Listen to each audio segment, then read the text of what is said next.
हमारे साथ मोंगरी से हमारे युवा नेता बलवान सिंह जी, हमारे वहां के ब्लॉक प्रेसिडेंट व पूर्व सरपंच हंसराज ठाकुर जी हमारे साथ हैं, शंभुनाथ जी हमारे साथ हैं।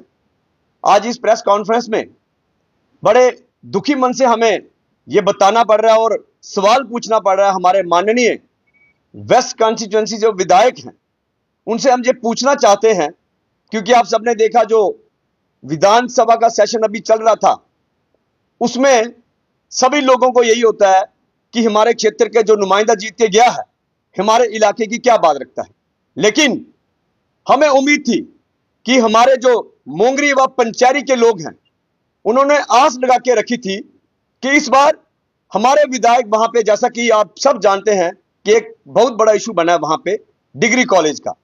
आज आप देख रहे हो कि मात्र 20-20 किलोमीटर पे कॉलेज खुले हैं, लेकिन आप अंदाजा लगा सकते हैं कि मोंगरी से लास्ट एंड ऑफ लड्डा तक देखिए, वही पंचैरी से आप लास्ट बदौता सदौता तक चले जाइए, मैं कहूंगा कि उधमपुर से लेकर लास्ट जो एंड पड़ता होगा 100 किलोमीटर के करीब होगा। 100 किलोमीटर दूर से हमारे बच्चे बच्चियां उधमपुर में पढ़ने आते हैं। क्या उनको राइट नहीं है कि उनके लिए भी वहां पे डिग्री कॉलेज खोला जाए? लेकिन जब डिग्री कॉलेज की बात हुई, पहले मोंगरी के लिए डिग्री कॉलेज की बात हुई कि वहां मंजूर किया गया, फिर बाद में हमारे माननीय सांसद जी ने पंचैरी में कहा कि यहां पे दिया जाएगा, फिर कहा गया कि नहीं सेंट्रल प्लेस में दिया जाएगा। लेकिन हमने बार बार यह मांग उठाई कि सिर्फ पंचैरी या मोंगरी ही क्यों, हमने कहा कि पंचैरी में भी कॉलेज खोला जाए और मोंगरी में भी खोला जाए, क्योंकि पंचैरी भी बहुत बड़ा एरिया और मोंगरी भी बहुत बड़ा एरिया है। लेकिन हमने देखा असेंबली में बनी के विधायक, हमने देखा वहां उन्होंने बड़े जोर शोर तरीके से अपने इलाके के लिए कॉलेज की मांग रखी, और मुझे लगता है कि शायद मैं कल वीडियो देख रहा था चनैनी के विधायक ने भी अपने इलाके के लिए आईटीआई कॉलेज की मांग रखी। और हमारे विधायक, हम उनसे पूछना चाहते हैं, उन्होंने असेंबली में यह बात क्यों नहीं रखी, क्यों नहीं मांग रखी सरकार के आगे कि हमें मोंगरी व पंचैरी में डिग्री कॉलेज चाहिए? क्या किया उन्होंने? मैं देख रहा था क्या कर रहे थे वो। बाकी विधायक जोर से चिल्ला रहे थे, उनसे तो चिल्लाया भी नहीं जा रहा था। विधायक साहब सिर्फ ऐसे कर करके फोटो खिंचवाने से वहां पे असेंबली नहीं चलेगी, ऐसे कर करके लोगों में दिखाओगे कि मैंने वहां पे आवाज उठाई, नहीं चलेगा।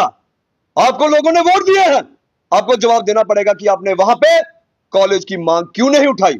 अगर आप कहेंगे कि नहीं मैंने सीएम के ऑफिस में जाके अलग से बात की है, तो मीडिया में बताएं आपने क्या बात की है, हमें कोई एतराज नहीं है। अगर आपने बात की है तो बताएं ना।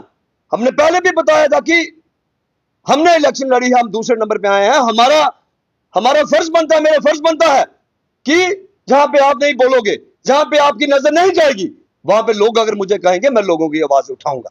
तो इसलिए मैं ये चाहता हूं कि विधायक साहब प्रेस मीडिया में बताएं कि आपने बात क्यों नहीं उठाई, अगर की है तो किस ढंग से किया, कहां छुपके की है, वो भी मीडिया में जरूर बताएं। और दूसरी बात, इससे हटके मैं ये कहूंगा कि जैसा आपने देखा शहर में, मैं रोज देख रहा हूं आपके मीडिया के माध्यम से, सोशल मीडिया में, कि शहर में जो पैच वर्क का काम चल रहा है, हर साल सिटी एंड टाउन प्लान में सड़कों की खस्ता हालत को ठीक किया जाता है, नया ब्लैक टॉप भी होता है, पैच वर्क भी होता है। लेकिन हम देख रहे हैं कुछ दिनों से कि माननीय विधायक साहब, अच्छी बात है, मैंने देखा कि कह रहे थे अफसरों को कि आपकी नौकरी खा जाऊंगा।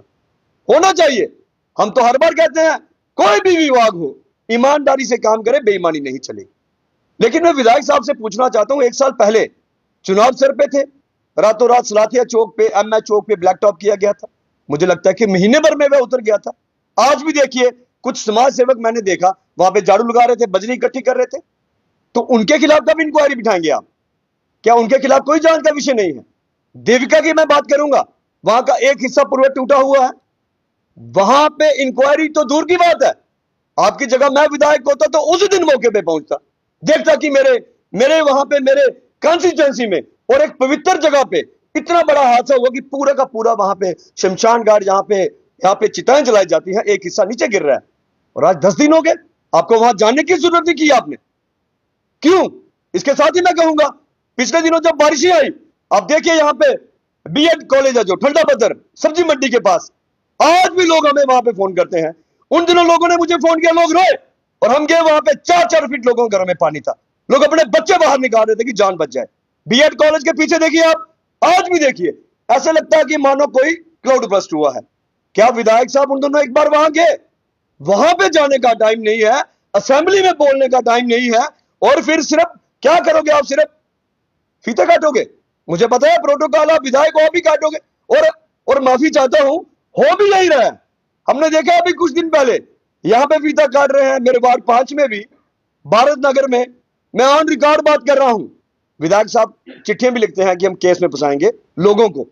मैं ऑन रिकॉर्ड बात कर रहा हूं, पूछिए डिपार्टमेंट को, पूछिए। एडब्ल्यू आज वहीं पे है, पुराने एक्स से रिटायर हो गए हैं। मैंने इलेक्शनों से पहले वहां के लिए एक बार पहले मेरी मैडम ने वहां ब्लैक टॉप करवाया था। हमने मांग रखी थी तो डिपार्टमेंट ने कहा कि ब्लैक टॉप का पैसा आ चुका है, लेकिन बाद में उन्होंने कहा कि हम ब्लैक टॉप नहीं करवाएंगे, हम टाइल डलवाएंगे।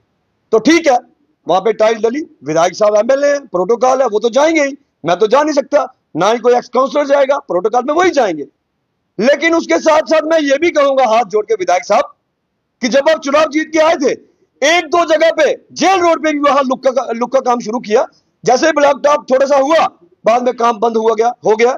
फिर जानकारी मिली कि विधायक साहब कहीं बाहर थे, उन्होंने कहा जब तक मैं नहीं आऊंगा तब तक काम शुरू ना किया जाए। तो विधायक साहब अभी एक एक दो दो लाख के छोटे मोटे काम जो म्युनिसिपैलिटी वार्ड में होने हैं, तो मैं ये चाहता हूं कि आप ही आइए, अपनी नेम प्लेट भी लगाइए, लेकिन अगर आपको फुर्सत ना हो तो काम मत रुकवाइए। यह मत कहिए कि मैं अभी बिजी हूं, काम शुरू मत कीजिए। लोग बड़ा सफर कर रहे हैं, पूरे शहर का सत्यानाश हुआ है, टाइलें टूटी है, नालियां टूटी है। इसलिए जो थोड़ा बहुत ऊंट के मुंह में जीरा, थोड़ा सा जो लाख लाख में कुछ नहीं होगा। जो भी पैसा आया है उसमें अड़ंगा मत अड़ाइए, उनको बोलिए कि मैं नहीं भी होऊंगा, आप काम शुरू कराइए। हाँ, जब काम खत्म होगा, चाहे वो 20,000 का क्यों ना हो, आप अपनी नेम प्लेट लगाइए, हमें कोई इतराज नहीं। शुक्रिया, धन्यवाद। सुमित जी, आपने देवका प्रोजेक्ट की बात की, लेकिन कुछ जो बड़े बड़े नेता हैं वो पूछते हैं घोटाले की डेफिनेशन क्या है। आप बता सकते हैं घोटाले की क्या डेफिनेशन होती है? देखिए, घोटाले की डेफिनेशन तो मैं यही कहूंगा कि ये भी मैं देख रहा हूं डेफिनेशन पे अगर बात की है आपने, मुझे लगता है कि डेफिनेशन किसी ने क्या कहा, मैंने एक मीडिया में सुना था कि विधायक साहब ने भी किसी ने शायद प्रश्न किया था कि देविका प्रोजेक्ट में घोटाला हुआ है। तो मैंने जो सुना था, उन्होंने कहा था कि घोटाले में क्या घोटाला हुआ। पहले तो वही मान गए कि घोटाला हुआ है, उनका बयान था कि घोटाले में क्या घोटाला हुआ है। तो घोटाले की डेफिनेशन, अगर उन्होंने कहा कि डेफिनेशन क्या होती है, तो मैं उनसे पूछना चाहता हूं और बताना चाहता हूं कि विधायक साहब डेफिनेशन अगर जानी है तो जाइए देविका में, जो मैंने अभी बात की, पूरा हिस्सा टूटा है। डेफिनेशन की बात करनी है, जो नालियां टूटी है, जो लुक उखड़ी पड़ी है, डेफिनेशन की बात करनी है, जाओ गांव में जो 6-6 महीने में ब्लैक टॉप उतर के गया है। डेफिनेशन की बात करनी है तो उनसे पूछिए, आपके टेन्योर में आपकी केंद्र में सरकार थी, एमपी साहब आपके थे, पीएमओ में है वो। और पवित्र देविका मैया में जो डिपार्टमेंट ने ब्रिज एक अनसेफ घोषित किया था, वह एक आम ठेकेदार अपनी जेब से पुल बनाता है। यह होती है डेफिनेशन काम करवाने की। उंगली उठाने की डेफिनेशन मुझे लगता है कि यह बेहतर विधायक साहब ज्यादा बता सकते हैं। धन्यवाद।